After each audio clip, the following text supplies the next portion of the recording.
Shout out to Sam O'Neillia. Let's get it. We gonna watch pre-industrial surgeries. Let's get it. Now look. Hold on, I'm trying to catch this on real quick. Okay, I know I need the captions. But I always wanted, cause look, you know all of the medication we got nowadays, and pain medication, we got anesthesia, you know, like stuff that put you to sleep, and they do surgery on your body and you can't feel nothing. Imagine back then, they didn't have all that. They didn't have all that back then. Hey, you could feel everything, like every pain, like. I'm glad I was born back then because, boy, let's get to it though.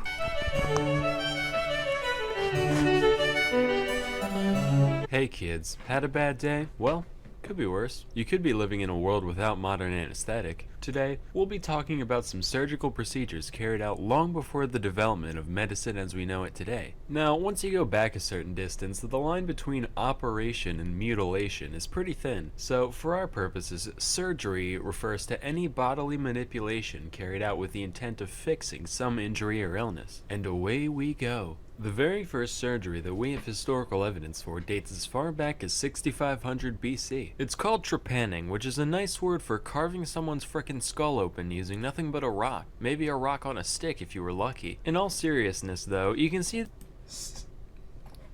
Damn! 6500 BC. But hold on. I got a question though. Okay, so let's say they did do that surgery, right? Did they survive? I know they did survive long. Like, there ain't no way you survive doing surgery like that, because it can get infected over time. You know, you feel the pain 24/7. Like ooh. That a good deal of care went into the procedure, which lets us know that this isn't just the result of random injury. Many skulls even showed signs of healing around the holes, meaning plenty of the people who underwent this whole thing just got up and went about their day afterwards. Alright, hold on, you say. This all sounds guano insane. No way this was that common of an occurrence. Well, friend, if you've been watching this channel long enough, you should know that if you give human beings the benefit of the doubt, chances are they'll prove you wrong. In fact, so far, over 1,500 trepanned skulls have been dug up all across the globe, from Europe to China and even the Americas. This means that between 5 and 10% of all skulls that we've found from the Neolithic period have had at least one man-made hole scraped into them. To put it this way, based on that data, there's a greater probability of someone born... But hold on. What's the point of doing that though? Like, would you like to deal with the headache or something? Like, why they do that? He probably said it, but I probably wasn't paying attention. I don't know. But why the hell did they do that though? Like, late Stone Age, having their brain matter exposed by some shaman with a chunk of flint, than someone born in the USA being a redhead. To this day, nobody really knows why this was such a common practice, but most theories tend to revolve around the idea of releasing some kind of dark supernatural force from the patient. Man, I'm getting real sick of all these evil entities infecting our minds and bodies. Huh. You can say that again. I tell you, I need these demons like I need a hole in the head. No, wait. Fast forward to 600 BC. Over in India, there lived a guy called Maharshi Susruta. Now, this guy was a medical mastermind. He wrote a treatise known as Susruta Samhita, which described countless different conditions, treatments, and yes, even surgeries. One of which is the first recorded instance of rhinoplasty. That means nose job. A hornbill's a type of bird. I'm here too. Anyway, here's how it's done according to Susruta. First, you get them plastered, obviously. Second, you use a leaf to measure out the part of the nose you want fixed. Then, you use the leaf to cut off a flap of skin from the cheek or forehead of the patient. This part's important though. You gotta remember to leave a little piece of it still attached. Otherwise, you just got a chunk of dirty dead face meat on your hands. Now, wherever you're looking to stick the new flesh on, you rub that part raw with a knife. Also, you're gonna... No. Like I said, I'm glad I was born back in them times, bro. Cause no. Yeah, gang.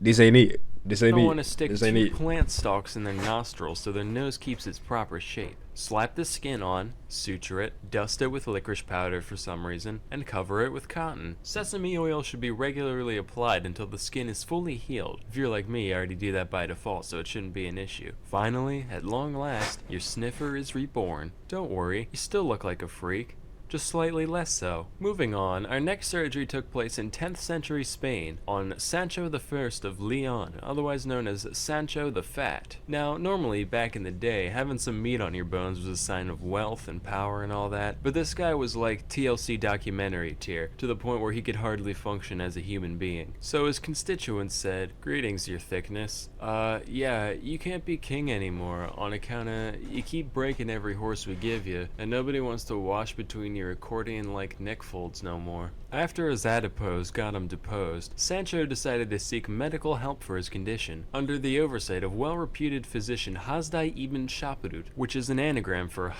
paintbrush aids. Now, if there's one thing that medieval man understood, it's practicality. Lap band, gastric bypass, belly balloon, these all exist to help people who don't have the self-control to stop eating some... Actually, I got a question. They do everything up and work out, but I got a question. Do they know what working out was back then? Like for the people that are overweight or whatever, like did they know what working out was? Or did they all had to get surgery, try to get fat removed instead of, like I said, I don't know if they knew, like, to fast, to eat right, to work out. No, in order to get skinny. So I don't know if they knew that back then. But I know this. Big people, they always do everything else to get skinny, but work out. They always want to do it the fast way, the unnatural way. They end up dying and all that because you don't want to hit the gym. Listen, if you big, you overweight, you whatever, hit the gym. All them trying to get surgeries and using Ozempics and all that. No.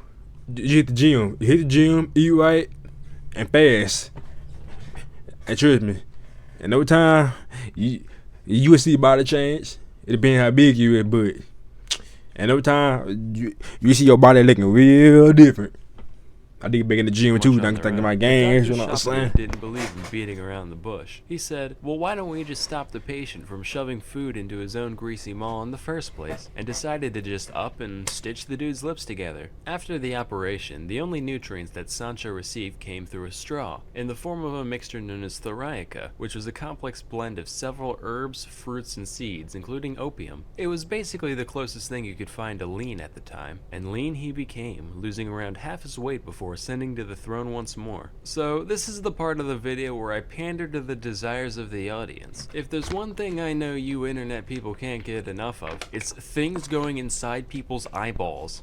Let's talk about cataract surgery. The art of dealing with people's clouded lenses has been around for millennia. Nah, cuz, yeah, the thing dealing with eyeballs, yeah.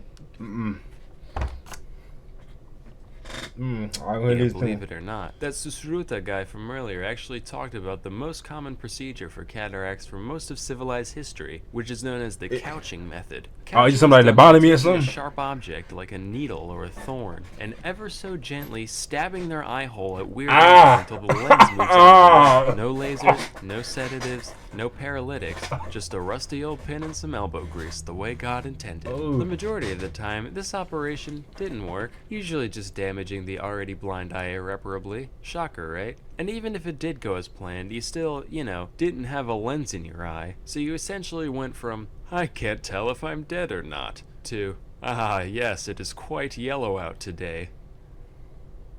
By God, something moved somewhere." A slightly more refined version of this operation is the suction method, which dates back to at least the 10th century AD, if not older. This procedure is described as requiring, quote, "a large incision in the eye, a hollow needle, and an assistant with an extraordinary lung capacity." Though this reads like the setup to the world's most horrifying party trick, it's actually the bare minimum number of tools needed to completely So what I'm getting there, they put the needle in the eye, and somebody gotta try to.